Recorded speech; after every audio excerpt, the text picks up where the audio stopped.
Molay Shaving Cream presents The Battle of the Sexes, starring those famous sweethearts Julia Sanderson and Frank Crummett. Now, just because you won this contest last week, Frank, don't get a swelled head. No, we won because we knew more. We men know more than you women. Think you Why, do. certainly, Oh, we don't know tell more me. all the time. We'll show you. Anything You at wait all. to see what happens tonight. Yes, We'll show you. it's the war of women versus men again, and the cause of all the quarrel is that popular poser, which is the smarter of the sexes.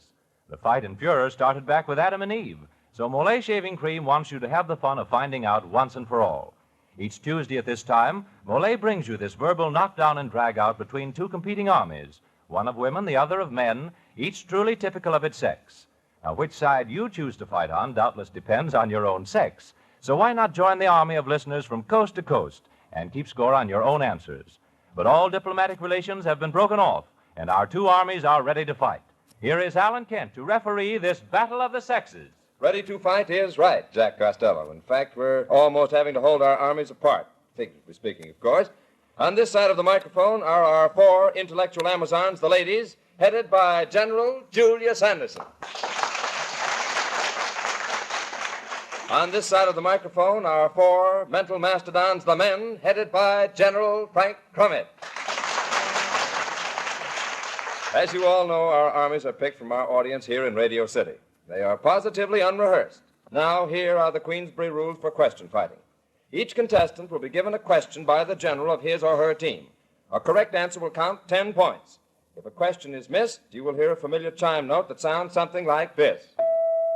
Oh, but don't forget the prizes, Alan. You know, the prizes that us men are going to win. Oh, you know. Frank, of all the conceits, What? we're going to show you men how dumb you really Oh, are. for you. Now, No. Julia Wait and and Frank, see. at ease, please.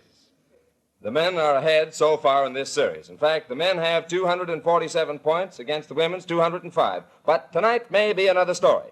As for the prizes, to each member of the winning army, a handsome pullable wristwatch, women's or men's as the case may be, and a tube of Molay shaving cream, as well as the honor of winning for their sex. To each member of the losing army, a beautiful Westfield watch and a tube of Molay shaving cream. So now we're all ready and waiting for war. General Julia, select your first question from the Molay box of knowledge. All right, and here's my first bright girl. And, Frank, don't look at that dimple. Will you please tell us your name? Lillian Rubin. Lillian Rubin. Miss Rubin? That's right. And where are you from, Miss Rubin? Washington, D.C. Oh, that's a lovely place. Yes, it Grand place. Now then, Miss Rubin, what are cold hands supposed to be a sign of? A warm heart. That is correct. see. A warm heart is the answer. Come on. Miss Rubin is very good. Now, here's my first member of my team. What is your name, please, sir? O'Connor, Pat O'Connor. Pat O'Connor. That's right. That's a good Irish name if ever I heard one. Where are you from, Mr. O'Connor? St. Louis, Missouri. St. Louis, Missouri, down in St. Louis. I like that old town, too, down there. Really, I do. like it, too. I'll bet you do. Here's a question for you, sir. Who won the World Series in 1937? That's last year. Who won the World Series? I'm afraid I'm not much of a baseball fan, Mr. Don't you know who won the No, World I'm Series? sorry, Well, I I'm don't. terribly sorry, Mr. Pat O'Connor. The answer is the New York Yankees won the World Series last year. I was going to ask you who was going to win this year, but if you don't know who won last year, how can I tell?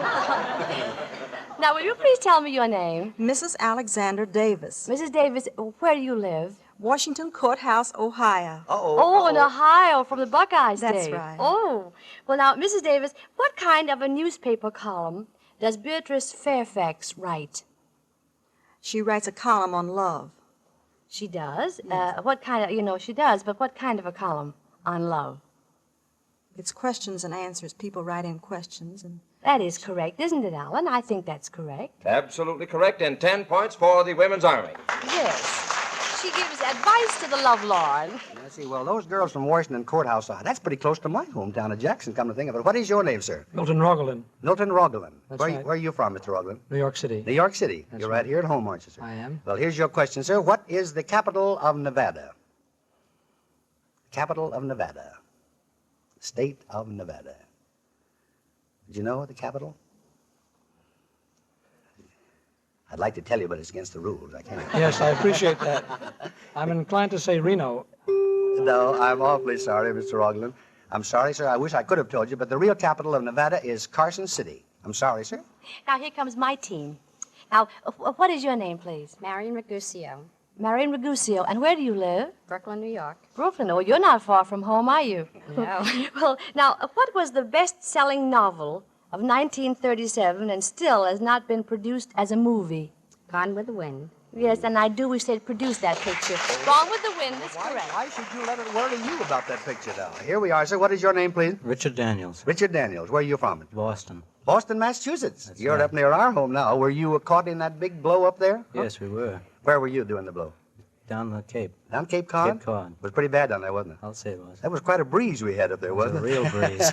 Well, here's your question, sir. With what branch of the service do you associate the expression, the Americans have landed and have the situation well in hand? The Marines. Absolutely right, sir. I salute you, sir, for that answer. 10 points for the men's army. Now, then, what is your name, please? Mrs. Alice Fowler, Mrs. Fowler, and where are you from, Mrs. from Nova Scotia. Nova Scotia. Yes, a little place called Paradise. Paradise. Oh, I see. Your husband married an angel. Oh, huh? yes. Is that so? Well, Mrs. Fowler, is a soused mackerel an inebriated man, a pickled fish, or a navigator's device for determining weather conditions? Want it again? Should I ask you Please. again? All right. Is a soused mackerel an inebriated man, a pickled fish, or a newspaper's device for determining weather conditions? I think it's a pickled fish. It is a pickled fish. Well, I've heard of men being soused. Oh, I think you gave that answer to her. Now, sir, what is your name, please? Charles English, Charles English. Where are you from, Mr. English? down Dixie, North Carolina. Down in nothing could be finer than the sea in Carolina. I like that old state down there, too, sir. Here's your question. Are all veterans of the World War automatically members of the American Legion?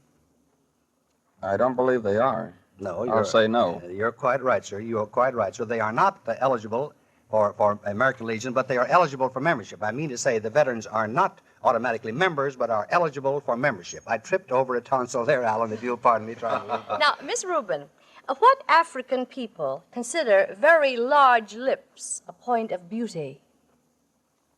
What African people consider very large lips a point of beauty? You know, they stick sticks in them and things. Well, the natives do it. The natives do. Well, what tribe, though? You have to give the tribe, I'm afraid. I'm afraid I can't give you that. Can't you? Give up?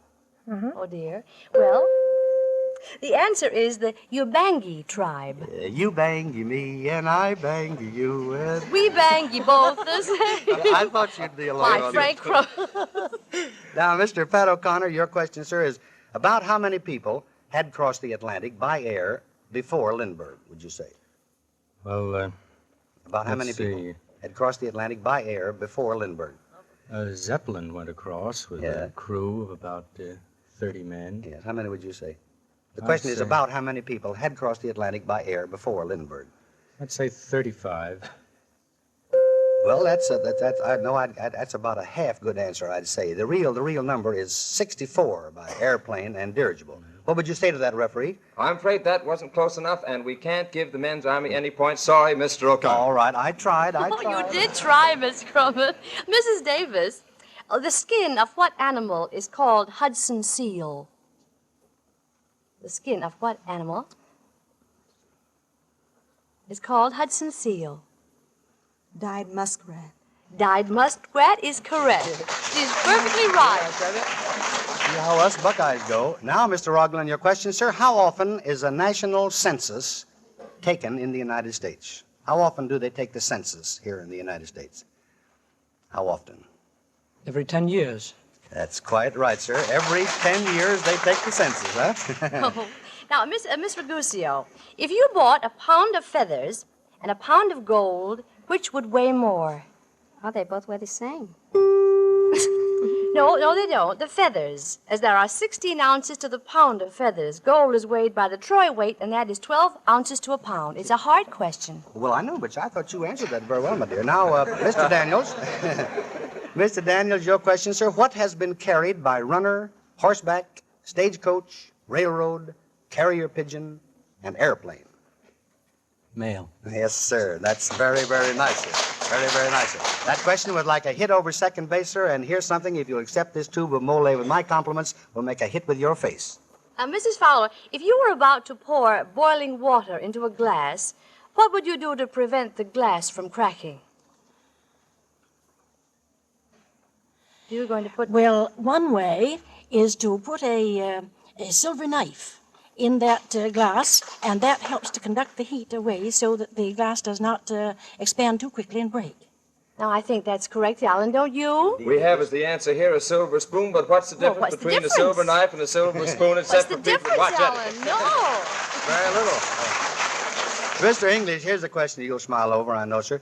Joe Glutz. This is a man named Joe Glutz. You don't know Joe Glutz. No, I don't. Joe Glutz used to walk to town every day for the morning papers, see? It took him an hour and 15 minutes to make the trip to town. And yet, walking at the same rate of speed, over the same distance, it took him only 75 minutes to walk back. Now, how do you explain that? Well, an hour and 15 minutes is 75 minutes. See, didn't I tell you those fellas from North Carolina are bright, I tell you. Oh. Miss Rubin, which of the arms of the Venus de Milo is entirely missing? Now think. Which of the arms of the Venus de Milo is entirely missing? Well, I can only be 50% wrong then, is that right? Well, you have to tell which arm. I'll say the left. The left is correct. The left arm of the Venus de Milo is correct. Oh, I think she's been peeking at the statue or something. That's why she'd know that. Mr. O'Connor, Mr. Pat O'Connor, sir, if someone was strong enough and silly enough to stand the liner Queen Mary on end alongside the Empire State Building, which would be the taller, would you say? I'd say the Empire State Building. Yeah, the Empire State Building was fine, sir. That was a perfectly fine answer. The building is the higher of the two. The building is 1,248 feet, and the liner is only 1,008 feet. And 10 points for the men's army. And, Frank. Oh, yes, Alan. My watch shows we're about halfway in this nip and tuck battle of the sexes. Let's pause a moment while the scorekeeper decides who has proven smarter up to now, the women or the men. And while we're waiting for the score, here's a letter that will interest every man with a tough beard and a tender skin. It comes from Mr. Theodore Covert, 229 Bogart Street, Pagoda, New Jersey. And he writes as follows. If anyone told me 2 months ago I'd actually enjoy my morning shave, I'd have said he was crazy. With my tender skin and tough beard, shaving was a constant ordeal, and I didn't think anything would help. But since I've been using Mole shaving cream, the whole picture has changed. I no longer dread shaving. I actually enjoy it, and that's going some. Mole gives me a shave that's comfortable all the way. It makes my whiskers so soft the razor fairly floats over my face. Yet every hair comes off close and clean with the first stroke. What's more, my face isn't rough and sore as it used to be. Mole leaves my skin soft and smooth, and it feels comfortable all day. Those fellows who haven't tried Mole don't know what shaving luxury they're missing. For real shaving comfort, Mole is unbeatable. Thank you, Mr. Covert, for your enthusiasm. We're sure that many other men will feel just as you do when they try Mole. Mole shaving cream comes in tubes and jars at any drug or department store. Get a tube or jar, men, and treat your face to a really smooth, really enjoyable shave. And now, here's the score at the halfway mark in tonight's battle. For the women, 70 points. For the men, 60 points. Oh, now, here now. Oh, isn't that beautiful? Well, we certainly do seem to have some highly enthusiastic women with us in the studio tonight, but the battle is by no means over. General Julia, it's your turn again, so reach into the Mole box of knowledge and fire away. All right, here we go. Now, Mrs. Davis, how many days are there in a leap year? 366 days. That is correct. 306, a perfect answer, and it merits a tube of the perfect shaving cream Mole. Will you take this home to your brother, father, or husband? Sure, I'm sure they'll all like it just like I do. Mr. Rogland, sir, your question is, if you boarded a plane in New York City and you flew due south for 3,000 miles, that's due south, would you end up nearer the west coast of South America or nearer the east coast? If you boarded a plane in New York City here and flew down south for 3,000 miles, would you end up nearer the west coast of South America or nearer the east coast, would you say? I believe the West Coast. That is quite right, sir. Quite right, Mr. Rogland. The correct answer is nearer the west coast. Thank you very much, sir. 10 points for the men's army. Now, Miss Raguseo, what meat is recommended for people with anemia? Beefsteak? Oh, but now, no, liver is recommended. Liver. She has an anemia, that's why she couldn't answer. Oh, that's your trouble, I see. Well, Mr. Daniels, a question in arithmetic for you, sir. Give within 2 years the time in which a sum of money will double if invested at 5% interest, compounded annually? I only ask you to give within 2 years the time in which a sum of money will double if invested at 5% interest, compounded annually. What would you say? About 13 years. Well, I should say he seems to like figures the same way that I do, you see. Very close indeed. No, indeed, he was absolutely almost on the nose. The exact date is about 14 years, 2 months, and 13 days. Now, 13 years was pretty... I said give it in 2 years, didn't I? And you got within a year. Very smart man. Now, Mrs. Fowler, what two numbers, when multiplied together, make 5? 5 and 1. Mrs. Fowler is smart now, Frank. Isn't she smart? smart? I guess all those 5 people- and 1 is correct. Indeed it is. Those people from Nova Scotia are pretty... Mr. English, from way down Carolina way, sir, what American city is known as the Windy City? Chicago. Chicago, out where the old series goes on the market. Could you give me any tip on those series? Who's going to win?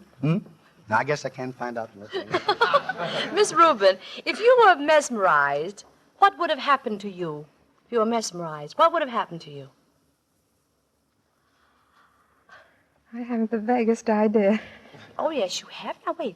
If you were mesmerized, what would have happened to you if you were just mesmerized? And...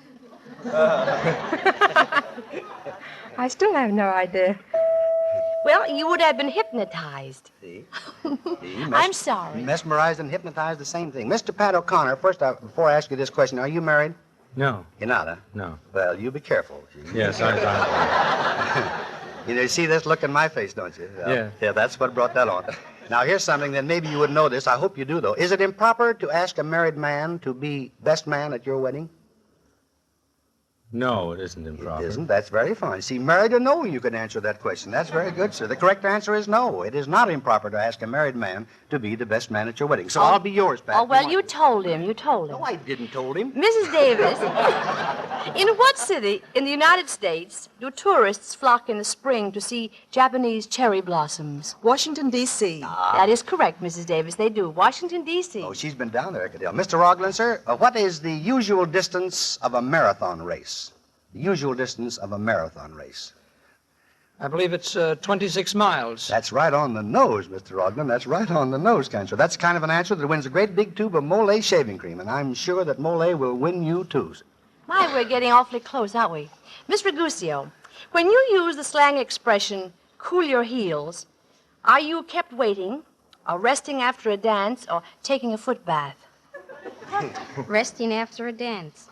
Oh, Miss Raguseo, no, you are kept waiting when you use the slang expression, cool your heels. Oh, I see. Well, stood up is another good term for that cool your heel, too. That stood up thing. Mr. Daniels from Massachusetts, sir, what city claims the 2 biggest bridges in the world? What city claims the 2 biggest bridges in the world? I guess New York. No, I'm sorry, Mr. Daniels, sir. I think probably I would have guessed the same way. But the real answer is San Francisco, which has the Bay Bridge and the Golden Gate Bridge. Sorry, sir. Mrs. Fowler, if red is the color of rage, what color describes newness or envy? And what color describes cowardice? First, if red is the color of rage, now what color describes newness or envy? Envy is green. We speak of being green with envy. That is correct. And now what describes cowardice? White. Well, she's not A half. white of- feather. No, she. Well, now that's The now white there feather you- is. Now, Alan, that's pretty good. I think that was a very noble try indeed, and I do think that we ought to give the lady a complete answer on that. 10 points, Mrs. Fowler. Swell for you. I do too, of course, of course. Well, you see, envy is green, and cowardice, the color is yellow. I like that white feather answer. That was fine. Mr. English, complete the following. Let him who is without sin... Complete that for me. Let him who is without sin... I'm afraid I can't. Can't you do it? I don't know that one. Let him who is without sin... No? I'm sorry. I'm sorry, too. Let him who is without sin cast the first stone. Sorry, Mr. English, that was the first error you had. Miss Rubin, how proficient would you expect a sherry cobbler to be at mending shoes? Now, you do know that one. How proficient would you expect a sherry cobbler to be at mending shoes? A sherry cobbler, mending shoes.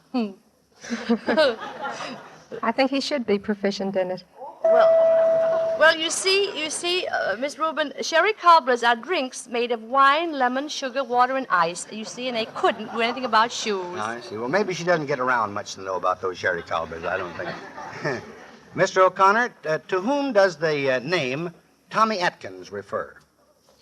The British soldier. Absolutely. Absolutely right, sir. To private soldiers in the British Army. They are called Tommy Atkins. Thank you very much, sir. Nice one. 10 points for the men's army, too. Mrs. Davis, what are two of the ingredients used in making beer? So you all might have drink questions. No, Hops and malt. Hops and malt, that's correct, isn't it, Alan? Absolutely correct. She could have said water, malt, hops, or yeast. Or yeast is correct. You only asked for two, didn't you? And she came right back very quickly, too. Now, which is larger, Mr. Rogland, the United States of America or the United States of Brazil, would you say? Which is the larger, the United States of America or the United States of Brazil? The United States of Brazil. You're quite right, sir. That would correct. The answer is absolutely the United States of Brazil is the larger of the two. Miss Raguseo, what is a Pollyanna?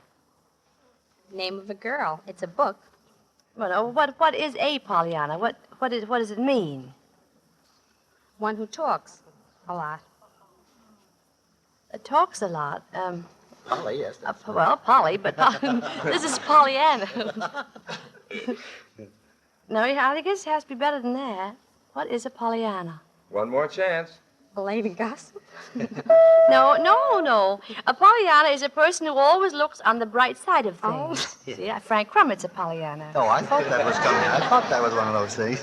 Mr. Daniels, what was the chief naval battle in the World War? The chief naval battle in the World War. Know that one, sir?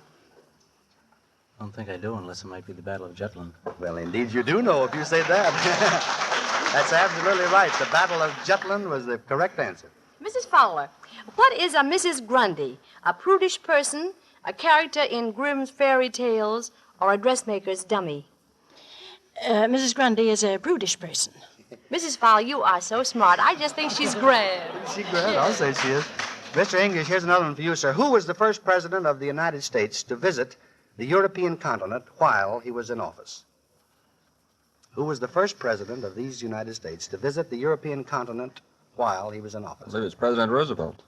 No, I'm sorry, Mr. English. The first president to visit the European continent was Woodrow Wilson. Remember, back in the war. Oh, Frank, may I break in for a moment? Oh, is the battle over already, Alan? Oh, by no means. The battle will rage again in a second. But first, just a word to you men who have not yet tried Mole shaving cream.